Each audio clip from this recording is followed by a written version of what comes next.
Hello students हम carbon compound के important topic के बारे में डिस्कस कर रहे हैं जो कि है अपना आईयूपीएसी। तो आइए देखते हैं कि आईयूपीएसी नॉमेनक्लेचर्स हम किस तरह से करते हैं। ऑलरेडी हमने प्रीवियस वीडियो लेक्चर्स में कुछ कंपाउंड्स के आईयूपीएसी नॉमेनक्लेचर्स देखे थे। आइए हम ये देखते हैं कि जो आईयूपीएसी नॉमेनक्लेचर्स है उसमें हम पैरेंट, अल्केन और सफिक्स का इस्तेमाल किस तरह से करते हैं। तो स्टूडेंट्स हमने यहाँ पे एक टेबल बनाया हुआ है जिसमें फर्स्ट टेबल है structural formula, second functional group, third parent name and the parent plus suffix. तो यहाँ पे प्रीफिक्स, पैरेंट या पैरेंट और सफिक्स। तो पहले हम पैरेंट और सफिक्स का देख लेते हैं कि कौन कौन से हमारे फंक्शनल ग्रुप है जो सफिक्स में आते हैं। तो चलिए पहले फर्स्ट स्ट्रक्चर से हम लोग शुरुआत करते हैं। सपोज अगर स्टूडेंट्स ये इस तरह से आपको स्ट्रक्चर्स मिल रहा है,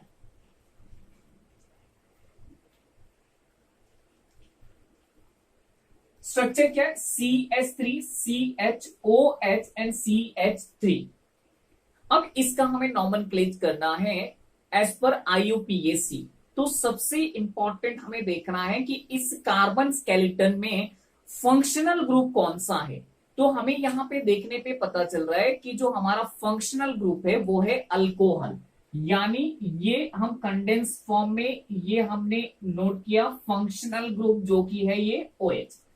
अब पैरेंट हाइड्रोकार्बन हमारा क्या है? अल्केन है। जैसे कि ऑलरेडी मैंने आपको बताया कि जो भी फंक्शनल ग्रुप हम डिराइव करते हैं वो कहां से होता है? पैरेंट हाइड्रोकार्बन अल्केन से, जिसमें से एक हाइड्रोजन एटम हम रिमूव करते हैं और उस रिमूव किए हुए हाइड्रोजन एटम के साथ में यानी हाइड्रोजन की जगह पर हम फंक्शनल ग्रुप अटैच करते हैं। तो यहां पे देखिए CH3CHOH यहां पे हमने अटैच किया हुआ है, ये है फंक्शनल ग्रुप अल्कोहल का। और अल्कोहल में हमें पता है कि इसका जो सफिक्स आता है वो आता है ऑल यानी OL। तो पैरेंट अगर नेम हम देखेंगे तो आप काउंट करो 1 2 3। जो हमारा कार्बन स्केलेटन है इसमें नंबर ऑफ कार्बन एटम कितना है? 1 2 3। तो जो पैरेंट नेम है ये हो गया स्टूडेंट प्रोप और ये एन, प्रोपेन।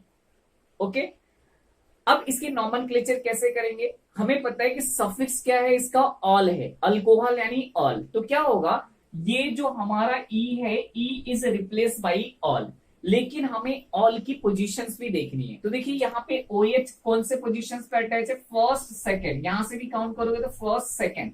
तो इसका नेमिंग कैसे होगा? तो पहले तो पैरेंट आप लिख लीजिए, ये हो गया प्रोपेन। अब ये ई आपको नहीं लिखना है, ये ई को हमें निकाल देना है, ई के जगह पे ऑल लिखना है, लेकिन ऑल की पोजीशंस आपको बताना है। स्टूडेंट्स ऑल की पोजीशंस कहां पर है? Second position. तो ये हो जाएगा प्रोपेन 2 और ये हो जाएगा ऑल। तो ये हमने देखा यहां पे फर्स्ट स्ट्रक्चर जो कि क्या था? Propane 2 all. चलिए दूसरे स्ट्रक्चर की तरफ हम लोग बढ़ते हैं। सेकेंड स्ट्रक्चर्स अगर स्टूडेंट्स इस तरह से दिया हुआ है CH3 CH2 COOH, देखने पे पता चल रहा है कि यहां पे 3 कार्बन एटम, 1 2 3 कार्बन। बट ये फंक्शनल ग्रुप कौन सा है? COOH कहने का मतलब होता है कार्बोक्सिलिक एसिड। तो कार्बोक्सिलिक यानी ये हमारा फंक्शनल ग्रुप हो गया COOH। अब पैरेंट यहां पे देखिए total number of carbon atom कितना है? 1 2 3। इससे लेकर के हमें काउंट करना 1 2 3। 3 यानी क्या हो जाएगा? प्रोपेन। तो ये भी ये हो जाएगा प्रोपेन। अब क्या करना है? जो ई है इसे रिप्लेस कर देना है, ई की जगह पे हम लिखेंगे ओइक एसिड, क्योंकि जो कार्बोक्सिलिक एसिड का सफिक्स होता है वो होता है ओइक। तो ई इज रिप्लेस बाई ओइक। तो अब क्या हो जाएगा यहाँ पे? पहले तो हम लिखेंगे प्रोपेन, ई नहीं लिखना है, ई के जगह पे क्या हो जाएगा? ओइक, और ये हो जाएगा प्रोपेनोइक एसिड। तो हमने स्टूडेंट्स ये देखा कि 3 कार्बन स्ट्रक्चर है जिसमें CH3 CH2 COOH है जो कि हमारा फंक्शनल ग्रुप है कार्बोक्सिलिक एसिड का, और जो कार्बोक्सिलिक एसिड का सफिक्स होता है वो होता है ओइक एसिड। तो ई रिप्लेस बाई ई यानी पैरेंट जो हमारा कंपाउंड है प्रोपेन है, तो प्रोपेन का ई निकाल दीजिए और यहां पे क्या हो जाएगा, ओइक एसिड। तो this structures of propanoic acid. अब अगले स्ट्रक्चर्स के लिए बढ़ते हैं स्टूडेंट्स। थर्ड स्ट्रक्चर्स कुछ इस तरह से हम ले लेते हैं, CH3CHO। अब नंबर ऑफ कार्बन एटम कितना है, यहाँ पे 2 कार्बन एटम है, लेकिन जो फंक्शनल ग्रुप आपको दिखाई दे रहा है वो क्या है, CHO। CHO मतलब क्या हो गया, अल्डीहाइड। तो ये हमारा यहाँ पे फंक्शनल ग्रुप हो जाएगा student CHO। But number of carbon atom देखिए कितना है, 1 2। तो 2 कहने का मतलब क्या हो जाएगा, ये हो जाएगा इथेन। और CHO जो अल्डीहाइड है उसका सफिक्स होता है अल, यानी हमारा पेरेंट जो हाइड्रोकार्बन है इसमें ई को रिप्लेस करके हम अल लगाएंगे, तो क्या हो जाएगा, ethane. E is replace by, तो स्टूडेंट्स यहां पे हो जाएगा इथेनल, अल ए एल। इसमें क्या था, ऑल था, अल्कोहल में ऑल और अल्डीहाइड में अल, इथेनल। चलिए अगला फंक्शनल ग्रुप देखते हैं। नेक्स्ट फंक्शनल ग्रुप है, इसका स्ट्रक्चर हम कुछ इस तरह से बना लेते हैं, CH3COCH3। अब आपको दिखाई दे रहा होगा कार्बन के साथ ये ऑक्सीजन है, जब भी कार्बन के साथ ऑक्सीजन होगा इसको हम कहते हैं कीटोन। तो हमारा जो फंक्शनल ग्रुप है ये है कीटोन, CO-। और स्टूडेंट्स मैंने जैसे बताया कि जो कीटोन होता है ये हमेशा मिडल में होगा, अल्डीहाइड और कार्बोक्सिलिक एसिड ये टर्मिनल पोजीशंस पे होते हैं, but the ketone is a middle one. अब number of carbon atom count कर लीजिए, 1 2 3। तो यहाँ पे कितने हैं, 3 है, और 3 कहने का मतलब क्या हो गया, प्रोपेन। तो ये हो जाएगा प्रोपेन। अब जो कीटोन होता है स्टूडेंट्स, कीटोन का जो सफिक्स होता है ओन, वो NE, ओन। तो इससे क्या करेंगे, ई इज रिप्लेस बाई ओन, तो यहां पे ई को रिप्लेस कर दीजिए, ये हो जाएगा प्रोप, प्रोपेन। और प्रोप टू ओन भी कर सकते, क्योंकि हम सेकेंड पोजीशन पे देखिए ऑक्सीजन अटैच है, सेकेंड कार्बन को ऑक्सीजन अटैच है, तो इसको हम ऐसे लिख सकते हैं प्रोप टू ओन, या फिर प्रोपेनॉन, प्रोपेनॉन इसको ऐसे भी लिख सकते हैं prop propane, E is replace by one. तो ये प्रोप टू ओन भी चलेगा या प्रोपेनॉन भी चलेगा। तो आप इसमें 2 हमने क्या बताया, 2 पोजीशंस बताया कि सेकेंड कार्बन को ऑक्सीजन अटैच है, तो that is out the prop two own. Students एक और हम यहां पे स्ट्रक्चर्स देख लेते हैं।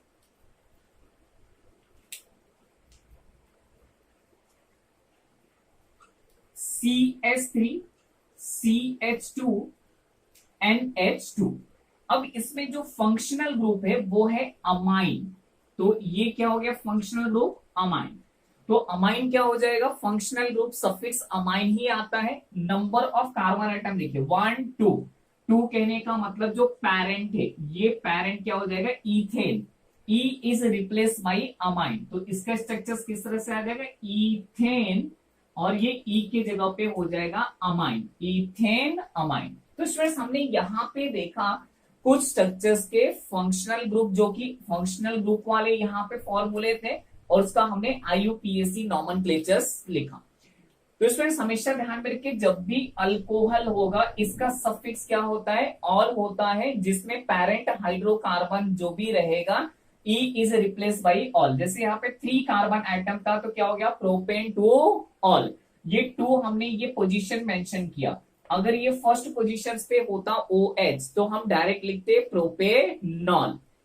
सेकेंड स्ट्रक्चर हमने देखा कार्बोक्सिलिक एसिड, कार्बोक्सिलिक एसिड का सफिक्स होता है ओइक एसिड। तो कार्बोक्सिलिक एसिड में नंबर ऑफ कार्बन एटम देख लीजिए 1 2 3।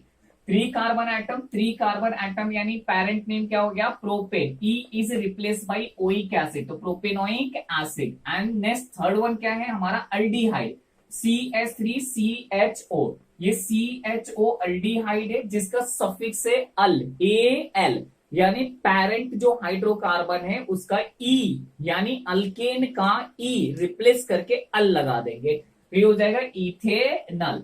उसी तरह से कीटोन, कीटोन का हम क्या करेंगे कि ये जो one, E is replace by one, तो प्रोपेन था, E is replace by one, propanone.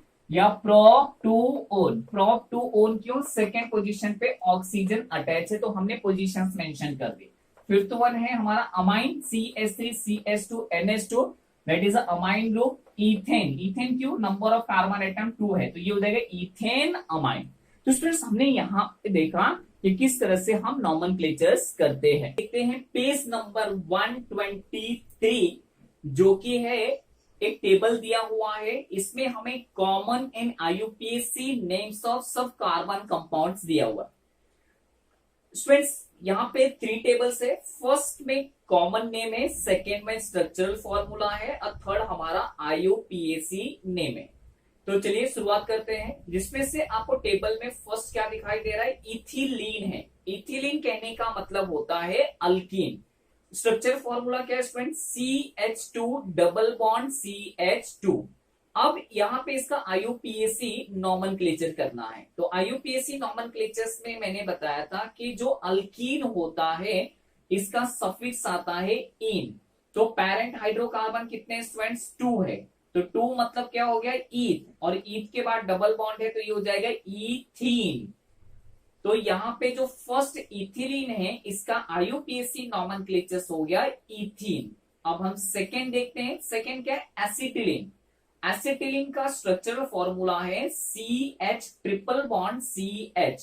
Triple bond यानी क्या हो गया स्टूडेंट्स? अल्काइन, और अल्काइन का जो सफिक्स होता है वो होता है आइन, YNE आइन।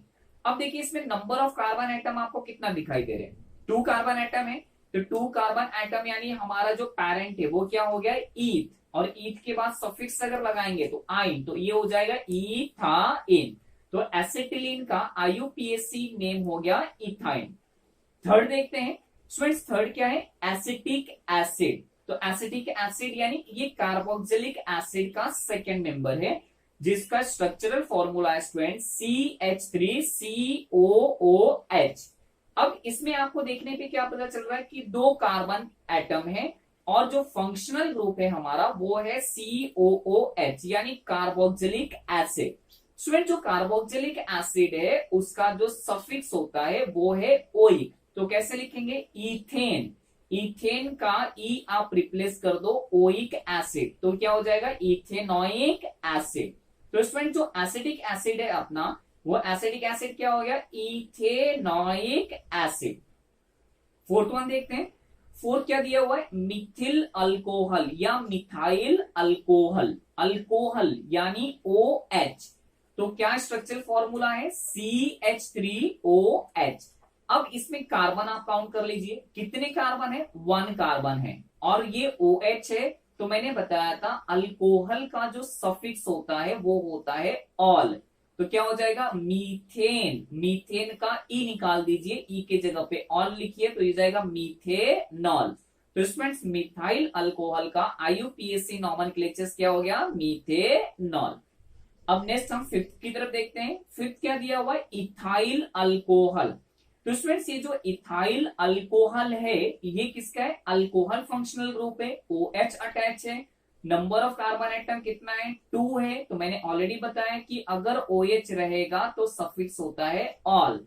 नंबर ऑफ कार्बन एटम 2 है तो ये हो जाएगा इथेन, और इथेन का ई निकाल करके आप ऑल लिख दीजिए तो क्या हो जाएगा? इथेनॉल। तो स्टूडेंट्स इथाइल अल्कोहल का जो IUPAC नॉमेनक्लेचर है ये है इथेनॉल।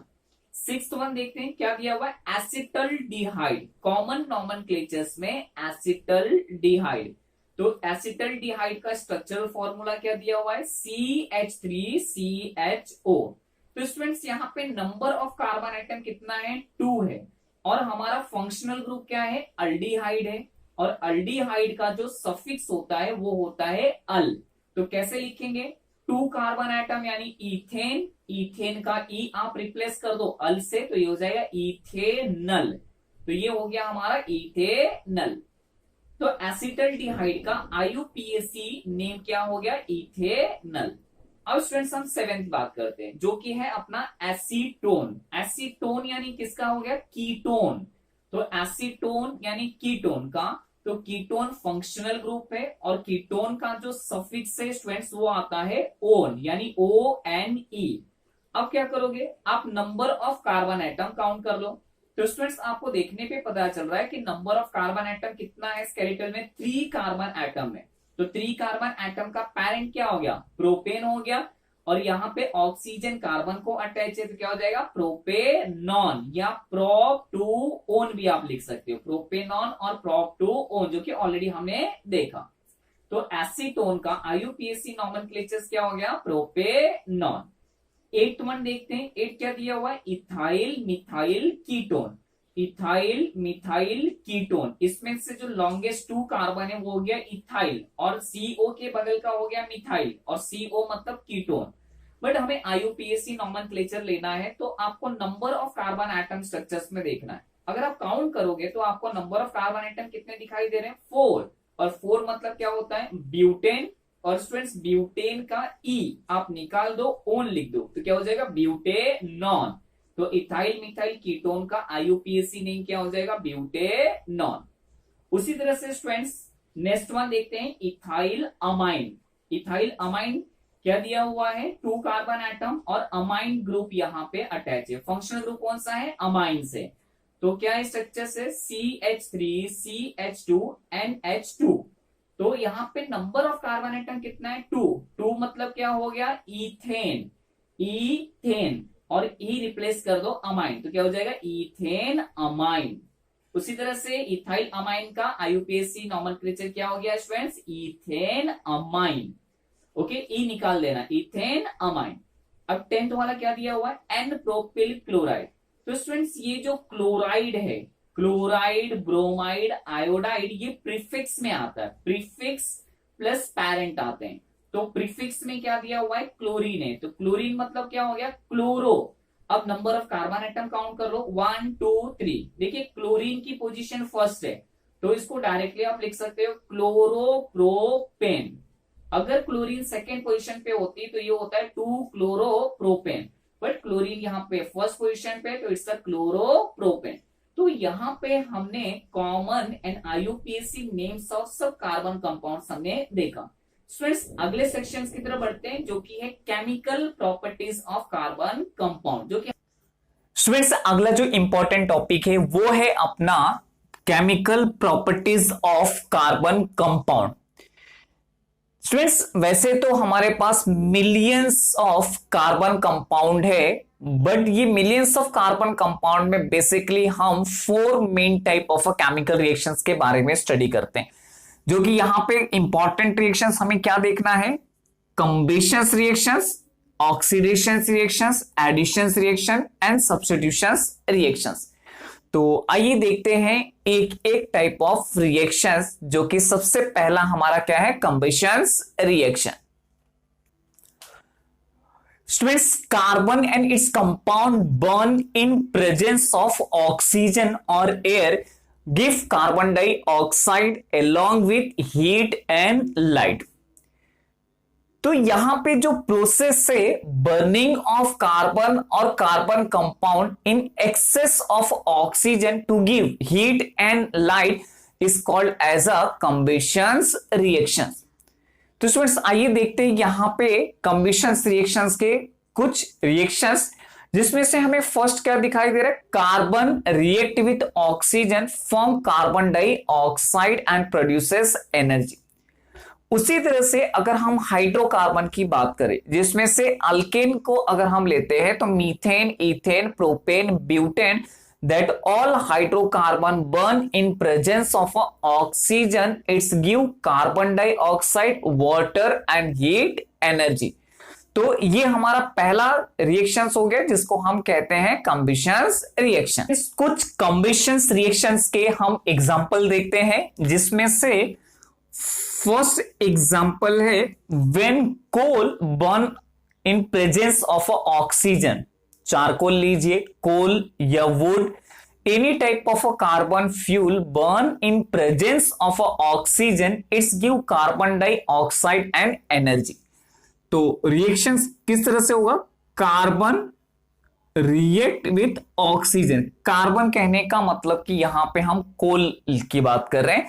तो when coal is burn in presence of oxygen, it's form carbon dioxide along with heat energy। तो ये हमने यहां पे एक फर्स्ट कंबशन रिएक्शंस देखा। अब हम हाइड्रोकार्बन मेंबर्स लेते हैं। तो स्टूडेंट्स हाइड्रोकार्बन में अगर मैंने मीथेन गैस लिया CH4 react with oxygen form carbon dioxide along with water and heat energy। Students यहां पे देखने पे पता चल रहा है कि हमारा जो रिएक्शन है अनबैलेंस है। तो रिएक्शंस को हम क्या करेंगे, बैलेंस करेंगे। कैसे बैलेंस करेंगे, हाइड्रोजन 4 है, यहां पे हाइड्रोजन 2 है और ऑक्सीजन कितना है 1। So here multiply by 2। अगर मैं 2 से मल्टीप्लाई करता हूं स्टूडेंट्स तो 2 2 जा 4, हाइड्रोजन मेरा बैलेंस हो गया। But in case of oxygen 2 oxygen plus 2 oxygen 4 oxygen, यहां पे हम क्या करेंगे, ये मैंने 2 से मल्टीप्लाई किया तो इट्स गिव द 2 2 जा 4, 2 oxygen plus 2 oxygen 4 oxygen. Carbon कितना है 1, यहां पे भी कार्बन कितना है 1 है, हाइड्रोजन कितना है 4 है, ऑक्सीजन कितना है 4।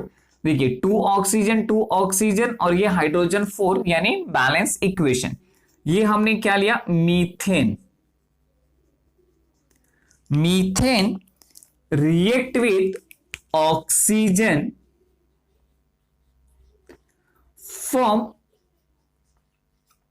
Carbon dioxide along with water and heat. तो ये हमने एक यहां पे कंबशन रिएक्शंस देखा। अगले मेंबर की तरफ हम लोग बढ़ते हैं। अगर मैं अल्केन के अगले मेंबर्स की बात करूं तो that is called as ethane. तो देखते हैं ईथेन को हम किस तरह से बैलेंस करते हैं। C2H6, 2 2 जा 4, 4 प्लस 2 6 रिएक्ट विथ ऑक्सीजन, क्या फॉर्म होता है, carbon dioxide, water and heat energy. तो स्टूडेंट्स हमें इस रिएक्शंस को भी बैलेंस करना है।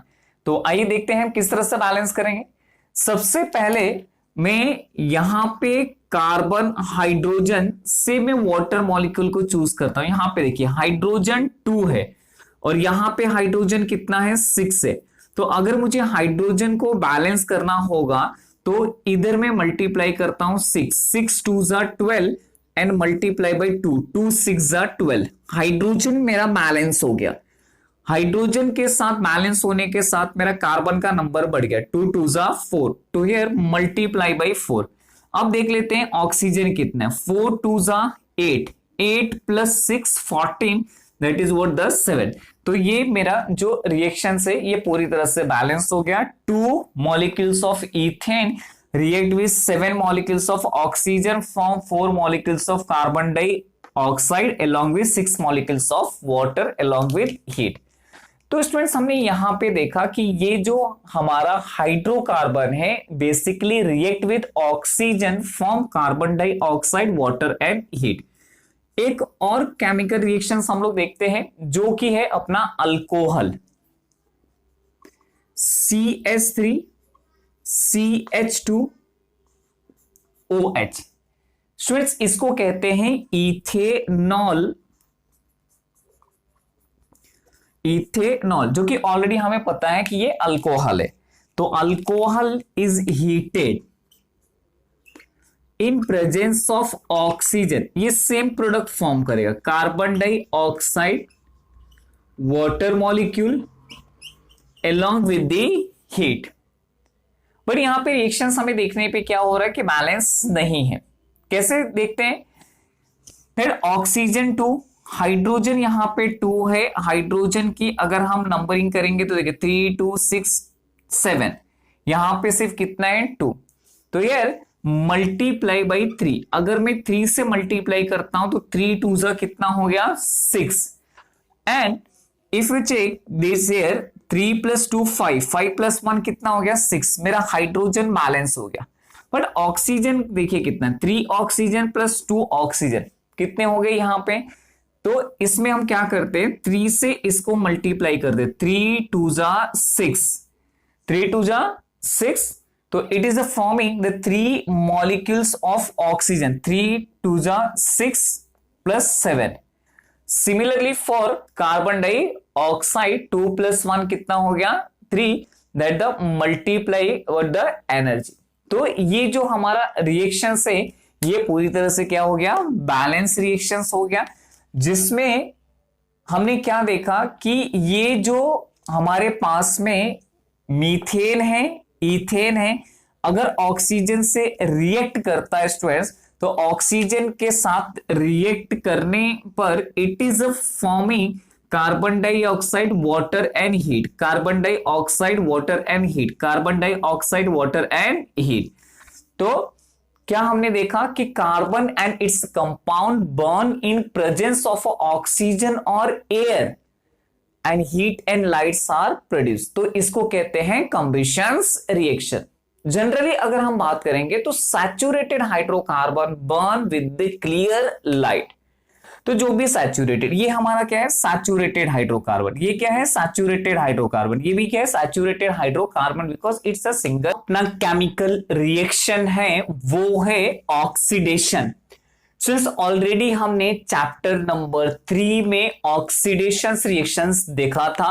ऑक्सीडेशन कहने का मतलब क्या होता है, oxidation is a process of intake of oxygen और गेन ऑफ ऑक्सीजन और रिमूवल ऑफ हाइड्रोजन।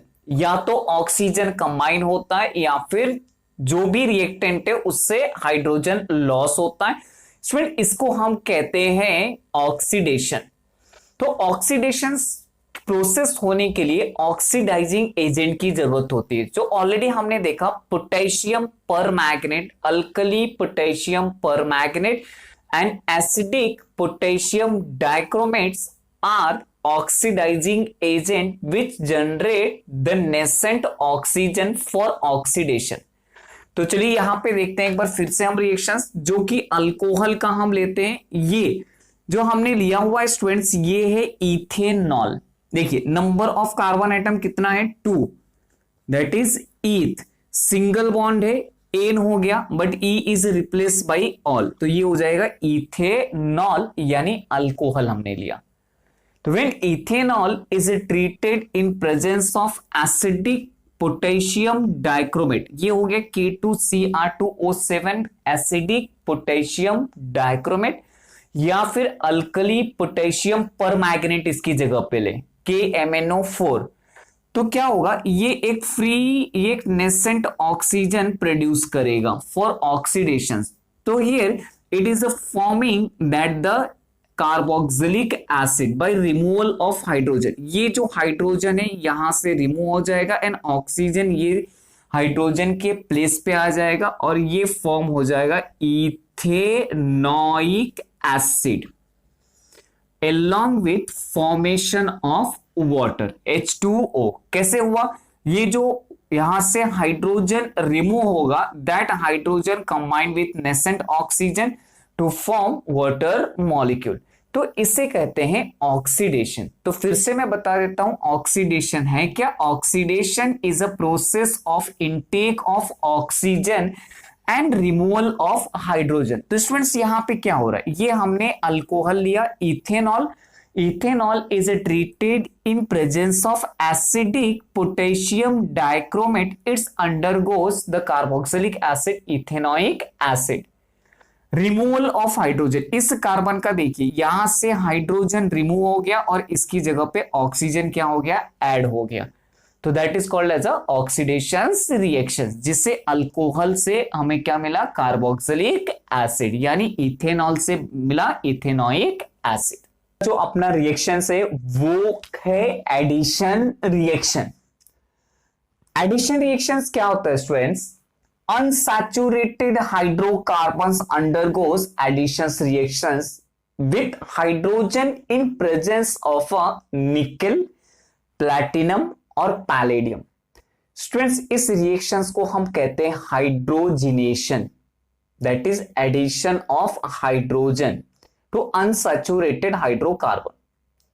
अब इसको हम एग्जांपल से देखते हैं। ऑलरेडी हमने चैप्टर नंबर 3 में एग्जांपल देखा था जिसमें हाइड्रोजिनेशन प्रोसेस हमने देखा था वेजिटेबल ऑयल कन्वर्ट इनटू वनस्पति घी। चलिए एग्जांपल हम लोग ले लेते हैं। तो सबसे पहले हम अनसैचुरेटेड हाइड्रोकार्बन के बारे में देख लेते हैं। अनसैचुरेटेड हाइड्रोकार्बन दो होते हैं, alkenes and alkynes. Students, alkenes में डबल बॉन्ड होता है, अल्काइंस में ट्रिपल बॉन्ड होता है। तो पहले हम डबल बॉन्ड के रिएक्शंस को देखते हैं, देन ट्रिपल बॉन्ड। तो फर्स्ट मेंबर हम लोग लेते हैं अल्कीन का, जो कि है इथीन। तो इथीन का स्ट्रक्चर कैसे रहेगा? Carbon carbon double bond. अब इस कार्बन की वैलेंसी को मुझे सेटिस्फाई करने के लिए हाइड्रोजन में लगाऊंगा। तो देखिए 1 2 3 4, 1 2 3 4। आप हाइड्रोजन प्लेस कर दो इस तरह से। ये जो स्ट्रक्चर्स हो गया स्टूडेंट्स, इसको कहते हैं इथीन। ईथ और सफिक्स हो गया इन, जो कि अनसैचुरेटेड हाइड्रोकार्बन है। अब क्या होगा, हम हाइड्रोजिनेशंस कर रहे, तो हाइड्रोजिनेशंस यानी हाइड्रोजन मॉलिक्यूल का इस्तेमाल। तो ये हाइड्रोजन को मैं ऐसे लिखता हूं H-H, क्योंकि हाइड्रोजन डाइवैलेंट होता है H2, बट यहां पे हम कैसे लिखेंगे H-H। किसके प्रेजेंस में हो रहा है? ये होता है इन प्रेजेंस ऑफ निकल। निकल यानी रैनी निकल, प्लैटिनम और पैलेडियम। इसके प्रेजेंस में हम इसको एक सुटेबल टेम्परेचर पे हीट करेंगे। तो स्टूडेंट्स यहां पे क्या होगा? सैचुरेटेड रिएक्शंस होगा। This hydrogen get attach to carbon, first carbon, और ये वाला जो हाइड्रोजन है ये सेकेंड कार्बन को अटैच होगा। अगर ये हाइड्रोजन दोनों बॉन्ड के बीच में अटैच हो जाता है तो डबल बॉन्ड ब्रेक होकर के सिंगल बॉन्ड में कन्वर्ट होगा, जिसको हम कहते हैं सैचुरेटेड हाइड्रोकार्बन। तो इथीन से स्टूडेंट्स क्या बन गया? Carbon carbon single bond. अगर कार्बन कार्बन सिंगल बॉन्ड है तो हमारा एक हाइड्रोजन इस कार्बन को अटैच हो गया, एंड सेकेंड दिस। अब कार्बन की वैलेंसीज आप लिख दीजिए। अब ये स्ट्रक्चर्स देखने पे हमें क्या पता चल रहा है? ये हो जा रहा है हमारा ईथेन, यानी unsaturated hydrocarbon convert into saturated hydrocarbon, and the process is called as a hydrogenation. थोड़ा एरो छोटा कर देते हैं। तो this process is known as a, क्या बोलेंगे इसको? एडिशन रिएक्शन और hydrogenation. Addition of hydrogen to unsaturated hydrocarbon. तो यहां पे हाइड्रोजन एटम किसको अटैच हो रहा है? कार्बन को। तो एक एक हाइड्रोजन एटम कार्बन को अटैच हो रहा है, जिससे ये double bond become as a single bond and ethene to ethane. तो क्या हो गया? Unsaturated hydrocarbon undergoes addition.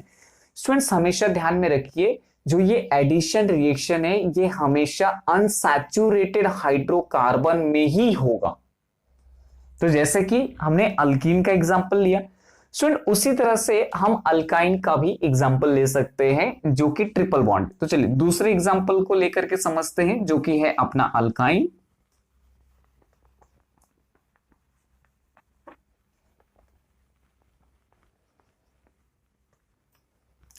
Students alkyne कहने का मतलब क्या होता है? Carbon carbon triple bond. तो फर्स्ट मेंबर हम लोग लेते हैं एग्जांपल में, कार्बन कार्बन के बीच में ट्रिपल बॉन्ड। अगर students carbon carbon triple bond है तो इसको सेटिस्फाई करने के लिए हम यहां पे एक हाइड्रोजन प्लेस करेंगे। इसको कहते हैं एसिटिलीन, और IUPAC नॉमेनक्लेचर्स में हम लोग लिखेंगे ethyne, ethyne. Now it's treated with 2 molecules of hydrogen. देखिए 2 2 जा कितना हो गया? 4। तो 4 कहने का मतलब कि 2 हाइड्रोजन यहां पे और 2 हाइड्रोजन यहां पे। अगर ये 2 हाइड्रोजन दो हाइड्रोजन अगर अटैच होता है तो ये जो ट्रिपल बॉन्ड है it's become as a single bond in presence of nickel, Raney nickel, platinum और पैलेडियम। तो कार्बन कार्बन सिंगल बॉन्ड। ये क्या हो गया, कार्बन कार्बन सिंगल बॉन्ड, क्योंकि देखिए यहां पे डबल बॉन्ड को ब्रेक करने के लिए दो हाइड्रोजन, 4 हाइड्रोजन है, दो हाइड्रोजन इस कार्बन को और दो हाइड्रोजन इस कार्बन को अटैच हो जाएगा एंड इस resulting formation of a single bond जो कि है सैचुरेटेड हाइड्रोकार्बन। और ये जो सैचुरेटेड हाइड्रोकार्बन है स्टूडेंट्स, इसको हम कहते हैं ethane. Ethyne convert into ethane, और ये क्या हो गया, unsaturated hydrocarbon undergoes the addition reactions with hydrogen in presence of Raney nickel, platinum और पैलेडियम। ये ध्यान में रखिए, यानी एडिशन रिएक्शन किसमें होगा, अनसैचुरेटेड हाइड्रोकार्बन डबल बॉन्ड। अगला जो टॉपिक है वो है अपना सब्स्टिट्यूशंस रिएक्शन। तो सब्स्टिट्यूशंस रिएक्शंस क्या है students, saturated hydrocarbon undergoes substitutions reactions. यहां पे किसकी बात हो रही, सैचुरेटेड हाइड्रोकार्बन। हमने एडिशंस रिएक्शंस में क्या देखा था, अनसैचुरेटेड हाइड्रोकार्बन। तो आइए देखते हैं एग्जांपल क्लोरीनेशंस ऑफ मीथेन। जैसे methane gas treated in presence of a chlorine, तो इस अंडरगोज द सब्स्टिट्यूशंस रिएक्शन। जैसे मैं यहां पे मीथेन का जो स्ट्रक्चर से स्टूडेंट्स ये है CH4। अब देखो कार्बन के साथ में कितना हाइड्रोजन है, 4 हाइड्रोजन है। ये 4 हाइड्रोजन टोटली सब्स्टिट्यूट होगा with the help of a sunlight and chlorine. तो क्लोरीनेशंस कहने का मतलब कि ये Cl2 in presence of sunlight।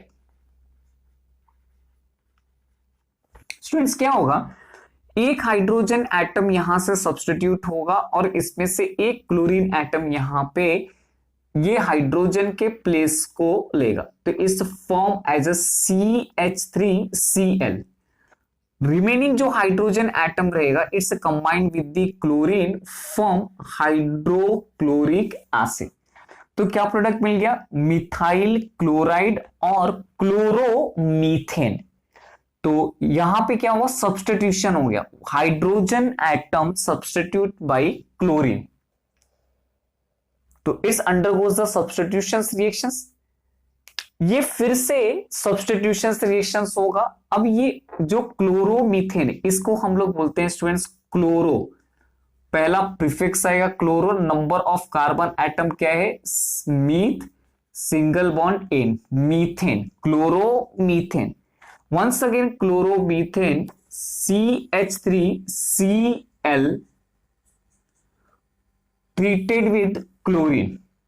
Now one more hydrogen atom replaced from carbon, तो क्या हो जाएगा, ये बन जाएगा CH2Cl2 और एक हाइड्रोजन, ये जो क्लोरीन है ये अटैच होगा, तो एक क्लोरीन एटम अटैच होगा। ऑलरेडी स्टूडेंट्स यहां पे एक क्लोरीन एटम था, एक और क्लोरीन एटम अटैच हुआ, हाइड्रोजन रिमूव हुआ, hydrogen combine with hydrochloric acid, तो ये बन गया डाई। ये क्या था, क्लोरोमीथेन, या बोल सकते मोनोक्लोरोमीथेन। क्लोरीन कितना है स्टूडेंट्स, यहां पे 2 क्लोरीन है, तो इसको हम लोग कहेंगे dichloromethane. This dichloromethane once again undergoes the substitutions reactions. तो ये इस तरह से फिर से रिएक्शंस होगा, CH2Cl2 रिएक्ट विद क्लोरीन, ये सनलाइट के प्रेजेंस में होगा, इन प्रेजेंस ऑफ सनलाइट। फिर से सेम सब्स्टिट्यूशंस, हाइड्रोजन, एक हाइड्रोजन एटम सब्स्टिट्यूट होगा और ये क्लोरीन एटम यहां पे ज्वाइन होगा, तो क्या फॉर्म हो गया, CH2 था, एक हाइड्रोजन एटम कम हो गया, CHCl3 plus formation of hydrochloric acid. इसको हम कहेंगे ट्राइक्लोरोमीथेन, या फिर जो कॉमन नॉमेनक्लेचर है इसको हम कहते हैं क्लोरोफॉर्म। पहले जो डॉक्टर्स क्लोरोफॉर्म का इस्तेमाल करते थे एनेस्थेटिक एजेंट के रूप में, but it's giving to the harmful effect, तो क्लोरोफॉर्म, जिसको बेहोश होने की हम मेडिसिन कहते हैं, क्लोरोफॉर्म सुंघा दिया बेहोश हो गए, तो ये क्लोरोफॉर्म है ट्राइक्लोरोमीथेन। The trichloromethane undergoes the one substitution, फिर से substitutions होगा, CHCl3 react with chlorine in presence of sunlight, तो क्या होगा, it's forming CCl4 and hydrochloric acid। अब स्टूडेंट्स यहां पे देखिए कंप्लीट सब्स्टिट्यूशन हो गया, कोई भी हाइड्रोजन एटम नहीं है, इसको हम कहते हैं टेट्रा क्लोरोमीथेन, टेट्राक्लोरोमीथेन। तो ये हमारा सब्स्टिट्यूशन रिएक्शन हो गया। क्या कहता है सब्स्टिट्यूशन रिएक्शन? सैचुरेटेड हाइड्रोकार्बन, ये सभी सैचुरेटेड हाइड्रोकार्बन जिनमें सब में क्या है, सिंगल बॉन्ड है, undergoes the substitutions reactions with halogen। halogen यानी ये क्लोरीन ब्रोमीन जो हम लोग लेते हैं, यानी ग्रुप 7 के एलिमेंट्स, वो हो गया हमारा हैलोजन। तो हमने यहाँ पे क्लोरीन लिया, तो इसको हम कहते हैं क्लोरीनेशन ऑफ मीथेन। तो मीथेन के साथ जब हम क्लोरीनेशन करेंगे तो ये क्लोरीन देखिए अटैच हो रहा है, यानी हाइड्रोजन को सब्स्टिट्यूट करके एक एक क्लोरीन अटैच हो रहा है। CH4 में से एक हाइड्रोजन एटम रिमूव हुआ, उसके जगह पे एक क्लोरीन ने लिया, तो CH3Cl जो हाइड्रोजन एटम इससे रिमूव हुआ था वो सेकेंड क्लोरीन के साथ कंबाइन होकर के क्या फॉर्म हो रहा है, हाइड्रोक्लोरिक एसिड बाय प्रोडक्ट। तो क्या प्रोडक्ट बन गया, chloromethane. Chloromethane undergoes the substitutions form dichloromethane, dichloromethane undergoes the substitution trichloromethane, and trichloromethane undergoes the substitution of tetrachloromethane. तो स्टूडेंट्स यहाँ पे हमने जो इंपॉर्टेंट टॉपिक था हमारा टाइप ऑफ केमिकल रिएक्शंस, यानी इंपॉर्टेंट केमिकल रिएक्शंस और chemical properties of carbon compound के चार हमारे मेन जो रिएक्शंस है, combustion reactions, oxidation reaction, addition reaction and substitution reactions हमने देखा।